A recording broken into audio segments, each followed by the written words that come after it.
நான்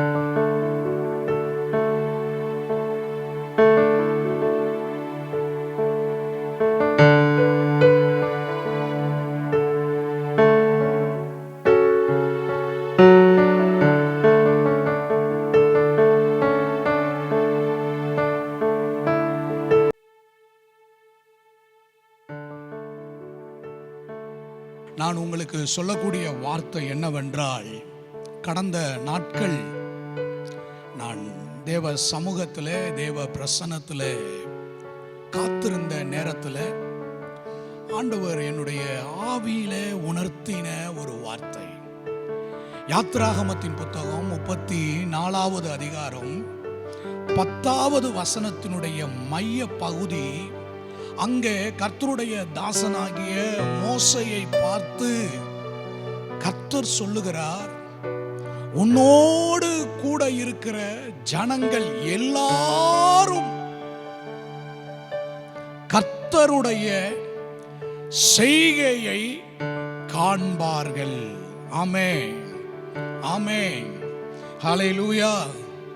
அங்க ஆண்டவருடைய வார்த்தை சொல்லுகிறது, ஆண்டவர் மோசேட்ட சொல்றாரு, உன்னோடு கூட இருக்கிற ஜனங்கள் எல்லாரும்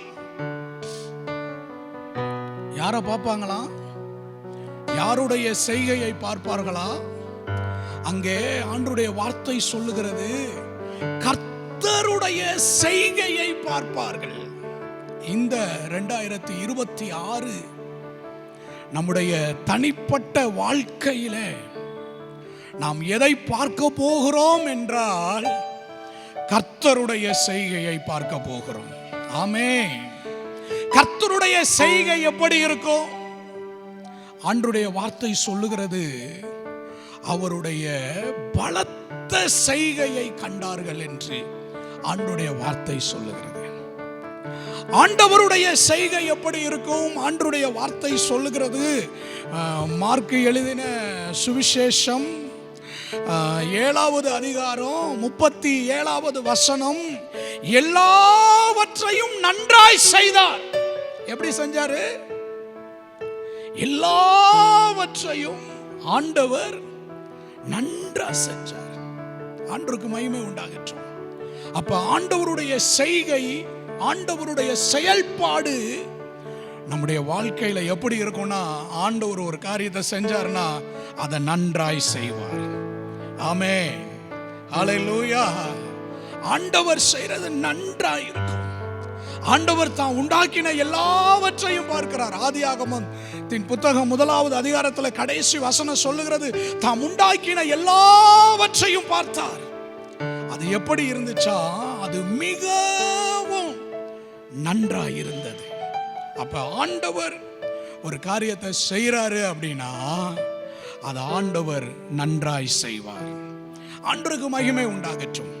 யாத்திராகமம் 34:10 சொல்லுகிறது, கர்த்தருடைய செய்கையை காண்பார்கள். நம்முடைய வேதாகமத்திலே அப்போஸ்தலரின் நடபடிகள் 28வது அதிகாரத்தை எடுத்துக்கொண்டால், அங்கே மெலித்தா தீவுக்கு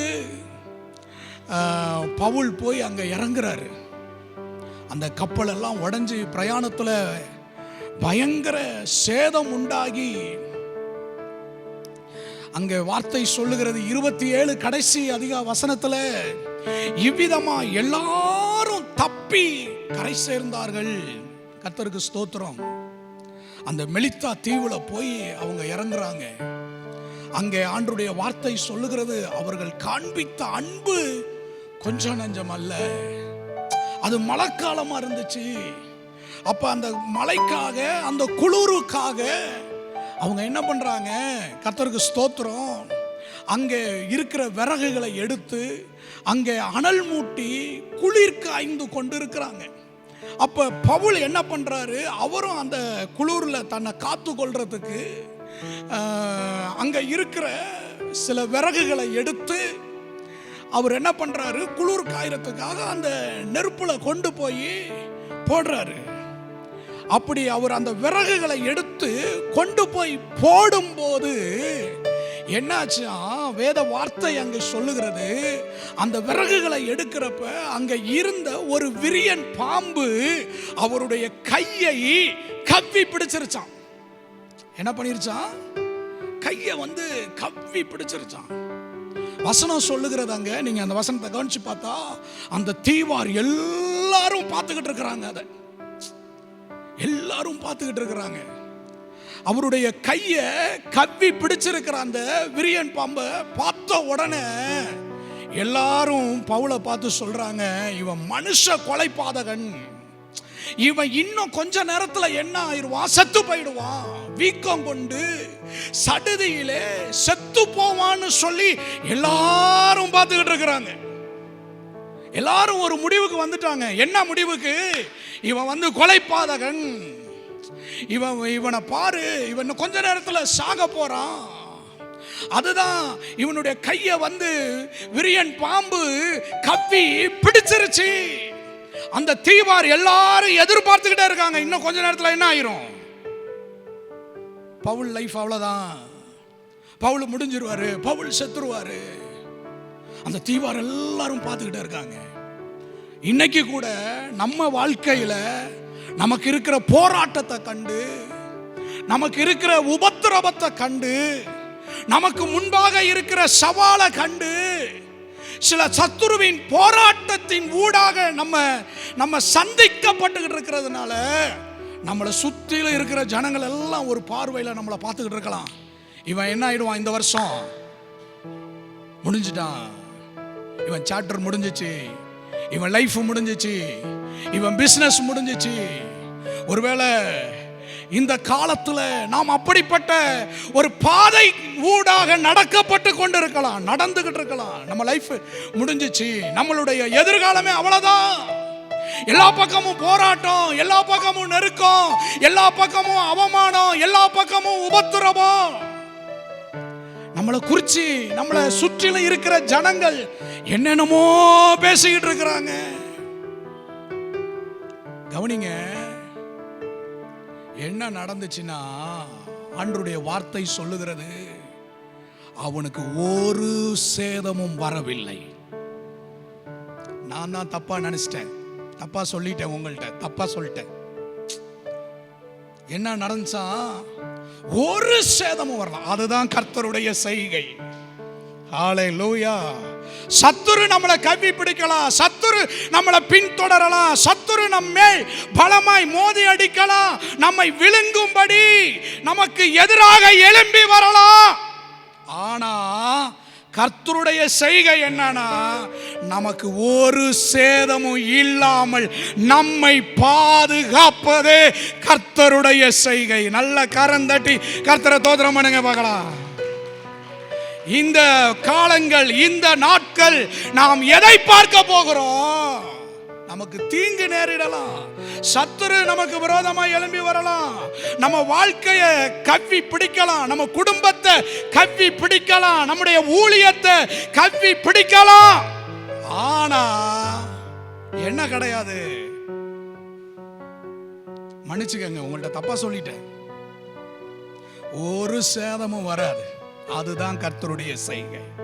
ஆண்டவர் என்ன சொல்றார்? உன்னோடு கூட இருக்கிற ஜனங்கள் எல்லாரும் கர்த்தருடைய செய்கையை காண்பார்கள். எந்த செய்கை?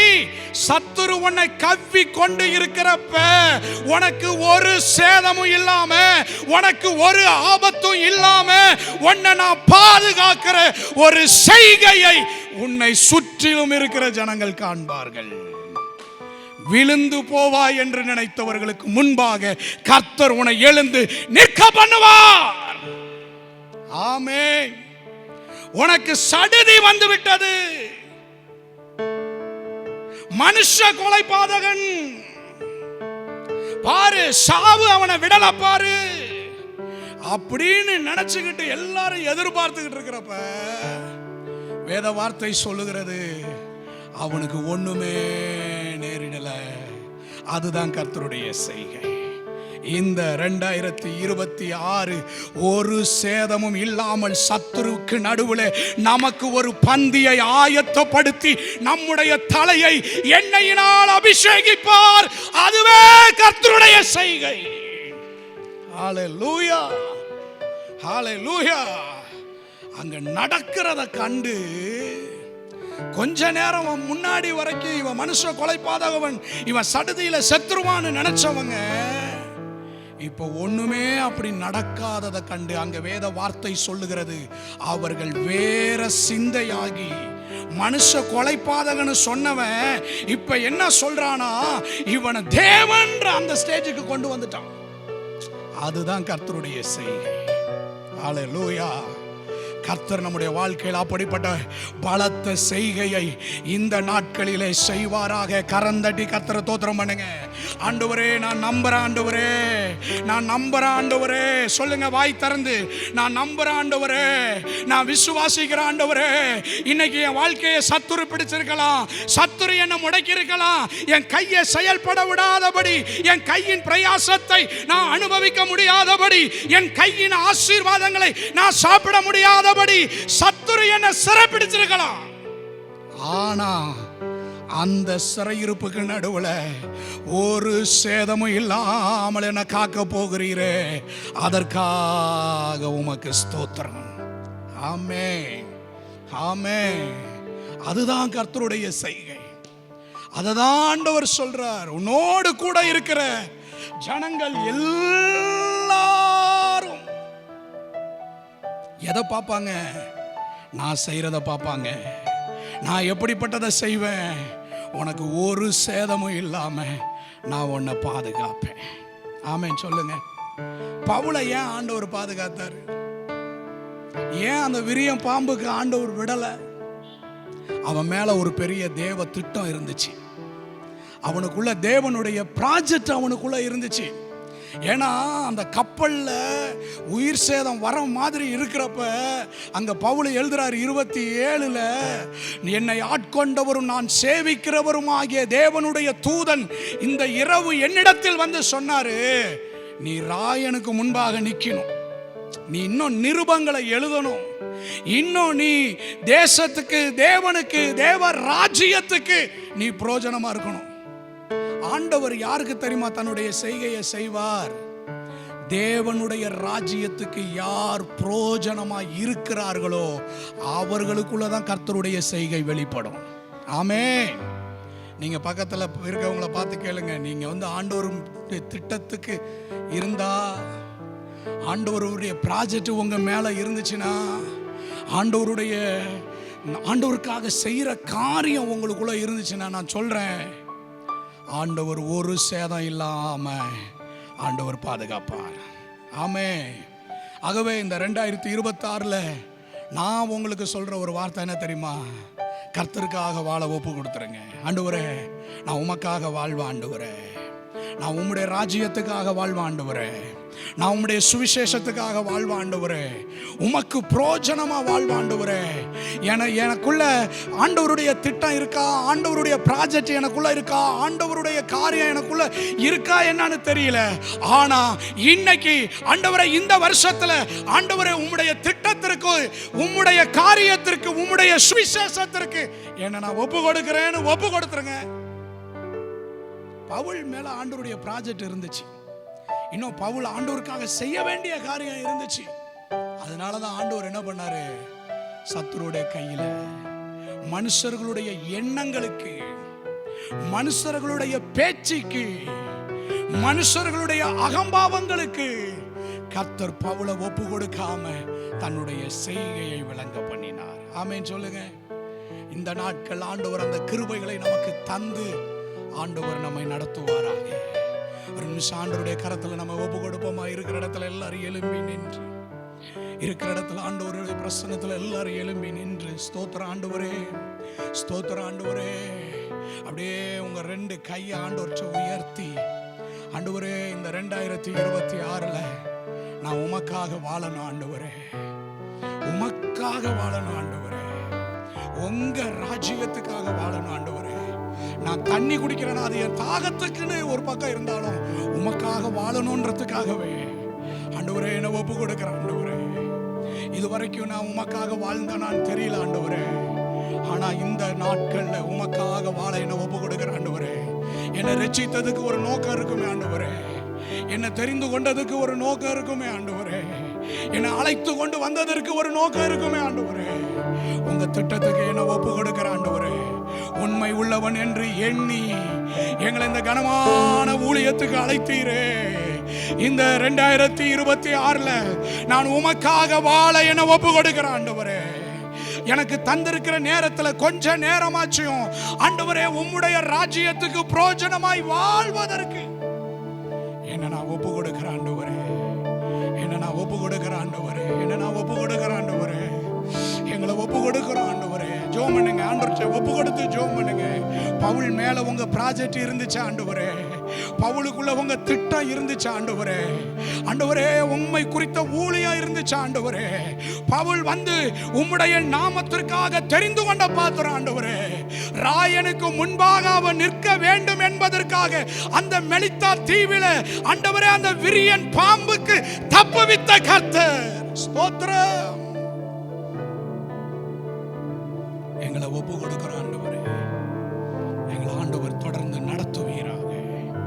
இந்த நாளில் ஆண்டவரே நீர் எங்கள் வாழ்க்கையில் எதை செய்ய சித்தமாக இருக்கிறீரோ கர்த்தர் அதை செய்வீராக. இயேசுவின் நாமத்தில் பிதாவே, ஆமென்.